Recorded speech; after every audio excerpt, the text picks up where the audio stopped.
Covid മഹാമാരിയുടെ മുൻപിൽ രാജ്യം വിറങ്ങലിച്ചു നിൽക്കുമ്പോൾ മറ്റൊരു ദുരന്തമായാണ് വെട്ടുകിളികൾ എത്തിച്ചേരുന്നത്. ഉത്തരേന്ത്യൻ സംസ്ഥാനങ്ങളായ പഞ്ചാബ്, ഹരിയാന, ഹിമാചൽ പ്രദേശ്, ഡൽഹി, രാജസ്ഥാൻ, മധ്യപ്രദേശ്, മഹാരാഷ്ട്ര തുടങ്ങിയ സംസ്ഥാനങ്ങളിൽ ആണ് വെട്ടുകിളികൾ ഭീഷണിയാകുന്നത്. വെട്ടുകിളികളെ അടിച്ചമർത്താൻ പറ്റിയില്ലെങ്കിൽ രാജ്യം ഏറ്റവും വലിയ ഭക്ഷ്യധാന്യ പ്രതിസന്ധിയിലേക്കാവും നീങ്ങുക. കാരണം ഇതുവരെ 1000 കോടി രൂപയുടെ കൃഷിനാശം വെട്ടുകിളികളുടെ ആക്രമണം വഴി രാജ്യത്ത് സംഭവിച്ചു കഴിഞ്ഞു.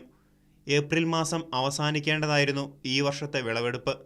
എന്നാൽ കോവിഡ് കാരണം വിളവെടുപ്പ് മാറ്റുകയായിരുന്നു. എന്നാൽ ഇതിനിടയിലാണ് പുൽച്ചാടി വർഗത്തിൽപ്പെട്ട വെട്ടുകിളികൾ വ്യാപകമായതും കാർഷിക മേഖല കടുത്ത പ്രതിസന്ധിയിലേക്ക് നീങ്ങിയതും. വിശുദ്ധ ബൈബിളിൽ വെട്ടുകിളികളെക്കുറിച്ച് പലയിടത്തും പ്രതിപാദിക്കുന്നുണ്ട്.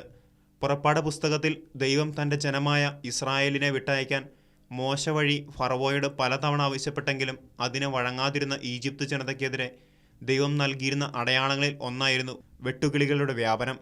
കോവിഡ് മഹാമാരിയുടെ മുൻപിൽ രാജ്യങ്ങൾ വിറങ്ങലിച്ചു നിൽക്കുന്ന ഈ നാളുകളിൽ അതിനിടയിൽ കടന്നുവരുന്ന വെട്ടുകിളികളുടെ ആക്രമണം കാലത്തിൻ്റെ അടയാളങ്ങളിൽ ഒന്നിൻ്റെ പൂർത്തീകരണത്തിൻ്റെ ആരംഭമാണോ എന്ന് നാം പ്രാർത്ഥനാപൂർവം ചിന്തിക്കേണ്ടിയിരിക്കുന്നു.